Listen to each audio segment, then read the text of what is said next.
जय माता दी, जय महाकाल। मैं राजगुरु जी महाविद्या आश्रम में आप सभी का स्वागत करता हूँ। आज हम बात करेंगे बीर कंगन बनाने की विधि या बीर कंगन साधना को किस प्रकार से सिद्ध किया जा सकता है। हमारे पास बहुत से फ़ोन आते हैं और सभी यही पूछते हैं, गुरु जी बीर कंगन है क्या, जिसमें 52 बीर और 64 योगिनियों या सिद्ध करके इसका कैसे निर्माण या कैसे सिद्ध किया जाता है। तो आज मैं आपको उसी के बारे में बताने जा रहा हूँ।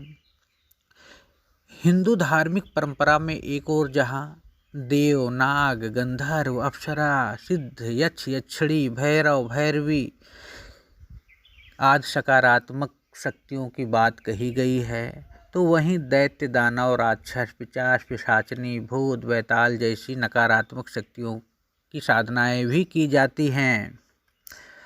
आज मैं आपको बताऊंगा कि बीर जो 52 बीर हैं, 64 योगिनियों को सिद्ध करके बीर कंगन को किस प्रकार सिद्ध करके आप अपनी इच्छाओं की पूर्ति कर सकते हैं। उसी तरह ऐसी शक्तियां भी हैं जिनकी जो सात्विक भाव से साधना करता है वह उनको वैसा ही चमत्कार दिखाती हैं। उन्हीं में से एक है बीर या बीर साधना। सभी बीरों की शक्तियाँ एक दूसरे से भिन्न हैं। ये अलग अलग शक्तियों से संपन्न होते हैं। गुप्त नवरात्रि में कुछ विशेष दिनों में बीर साधना की जाती है या बीर कंगन को बनाकर उनको जागृत किया जाता है। कुछ वीर जैसे आपको मैं नाम भी बता रहा हूँ, जैसे क्षेत्र वीर है, कपिल वीर है, गोपाल वीर है, भैरव वीर, गरुड़ वीर, महाकाल वीर, काल वीर, स्वर्ण वीर, रक्त स्वर्णवीर। तो हनुमान जी को भी एक महावीर कहा गया है, क्योंकि हनुमान जी का नाम एक महावीर भी, हनुमान जी भी एक महावीर थे या वीर थे। जैसे जौहर वीर, लोखंडिया वीर, नरसिंह वीर, तो इस प्रकार के बना के एक टोटल 52 वीर होते हैं और इनको सम्मिलित रूप से सिद्ध किया जाता है। अगर एक बार आप बीर कंगन को सिद्ध कर लेते हैं या बीर 64 बीर कंगन को जागृत कर लेते हैं तो आपके जीवन में किसी भी प्रकार की कोई कमियां नहीं होती हैं। बीर कंगन जो होता है वो अष्टधातु से बनाया जाता है, जिसमें सोना, चांदी, तांबा, रागा, जस्ता, शीशा, लोहा, पारा जैसे रस होते हैं। और इन अष्टधातुओं का आपके स्वास्थ्य पर भी गहरा प्रभाव पड़ता है। ये अगर एक बार सिद्ध हो जाए, एक बार इसका निर्माण हो जाए, जागृत हो जाए, तो आपके जीवन में कोई ऐसी चीज़ नहीं है जो ये ना कर सकें। तो अगर सिद्ध होने के बाद बीर कंगन के माध्यम से, तो ये याद रखिए, चाहे वशीकरण हो, सम्मोहन हो, आकर्षण हो, मोहन, उच्चाटन, विदेशण हो, जैसी क्रियाओं को आप इन बीरों के माध्यम से, इस बीर कंगन से आप करा सकते हैं, संपन्न कर सकते हैं। अगर कोई भी काम करना हो तो आप दूर बैठे हुए भी इस बीरों से या इस कंगन को सिद्ध करके जब पहनोगे तो आप उनसे वो काम को करा सकते हो। याद रखिए, कोई भी ऐसी मनोकामना नहीं है जो आप इस बीर साधना के माध्यम से जो बीर कंगन सिद्ध होगा उससे आप नहीं करा सकते, सभी करा सकते हैं। वीर कोई साधारण शक्ति नहीं है। देवताओं के जो शमशानी ताकतों को ही वीर कहा जाता है। जैसे हनुमंत वीर हैं जो अत्यधिक शक्तिशाली हैं, और हनुमान वीर के बारे में तो आप सभी जानते हैं कि नाथों में या नाथ संप्रदाय में हनुमान जी को बहुत ऊंची क्लास की वीर माना गया है।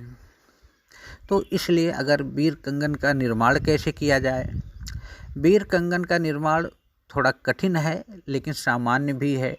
अगर आपके आसपास कोई है तो आप करा सकते हो। इसमें मैंने आपको पहले बता दिया, सोना, चांदी, तांबा, रागा, जस्ता, शीशा जैसी चीज़ें, 8 प्रकार की चीज़ों का इसमें प्रयोग करके इसका निर्माण किया जाता है शुभ मुहूर्त में। इतना कर लेने के बाद आप सामने बीर कंगन को लाल कपड़े पे स्थापित करके, जब आप लाल कपड़े पे स्थापित कर देते हैं तो लाल ही आसन पे बैठना है, लाल वस्त्र को धारण करके। मैं आपको मंत्र दे दूंगा, उस मंत्र का आपको 11 दिन जाप करना है, 1 घंटे का टाइम आपको देना पड़ेगा। अगर आप ये कर लेते हैं तो याद रखिए कि ये साधना सिद्ध हो जाने के बाद आपको और कोई साधना करने की ज़रूरत ही नहीं है, क्योंकि इस वीर कंगन या वीर जागृत साधना प्रयोग जो बता रहा हूँ इसमें 64 योगनियाँ भी सिद्ध हो जाती हैं और 52 वीर भी सिद्ध हो जाते हैं। तो आप हमसे भी इसके बारे में संपर्क कर सकते हैं, और आपके आसपास कोई योग विद्वान या गुरु या तांत्रिक है जो इस प्रकार की साधनाएं संपन्न करता है या कराता है, तो आप उससे भी वीर कंगन को बनवाकर इस वीर कंगन को जागृत करके अपनी इच्छाओं की पूर्ति कर सकते हैं। इसे याद रखना, तंत्र पे सभी का अधिकार है। तंत्र जीवन जीने की कला है, अपने आप को जानने का माध्यम है। तंत्र किसी के बाप की बपौती नहीं है। जितना अधिकार मेरा है उतना आपका है, उतना सभी का है। और ये भी है कि अगर आप साधना करना चाहोगे तो चाहे वो गृहस्थ हो, चाहे पारिवारिक हो, चाहे सन्यासी हो, चाहे सामान्य मानव हो, हर व्यक्ति साधनाएं संपन्न कर सकता है। ये अलग चीज़ है कि साधना जिस प्रकार से वो संपन्न करेगा, जैसी क्षमता निर्मित करेगा, उसी आधार पर उस शक्तियों का वरण करेगा, उसका सुख भोग करेगा। लेकिन याद रखना, तंत्र कभी किसी का कोई नुकसान नहीं पहुंचाता तब तक जब तक आपके मन में किसी के प्रति गलत भावना ना हो या गलत कार्य ना करना चाह रहे हो। आप गलत करोगे तो आप वैसे परेशान हो जाओगे, अपने मित्र को गाली दोगे वो भी आपको मारना चालू कर देगा, चोरी करोगे पकड़े जाओगे तो भी मारे जाओ। मतलब गलत तो गलत है। और हाँ, सही ढंग से आप यूज करोगे तो कोई भी साधनाएं, चाहे महाविद्याओं में काली तारा छिन्नमस्तिका हो, शमशानी हो, मशानी हो, कोई भी साधनाएं, कोई भी सिद्धियां किसी भी साधक को कोई नुकसान नहीं पहुंचाती। मैं गारंटी के साथ कहता हूं।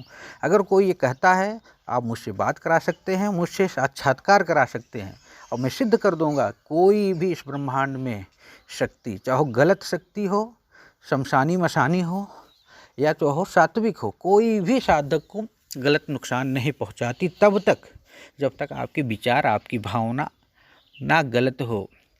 इसलिए साधना करिए, आगे बढ़िए, जीवन को ऊंचा ले जाइए, क्योंकि तंत्र जीवन जीने की कला है, अपने आप को जानने का माध्यम है। तो इसी तरह हमारे महाविद्या आश्रम चैनल को सब्सक्राइब करें, बेल आइकन को प्रेस करें। कोई दिक्कत हो, परेशानी हो तो हमसे भी संपर्क करें। अपने आसपास अपने किसी योग्य गुरु से भी संपर्क कर सकते हैं। जय माता दी, जय महाकाल।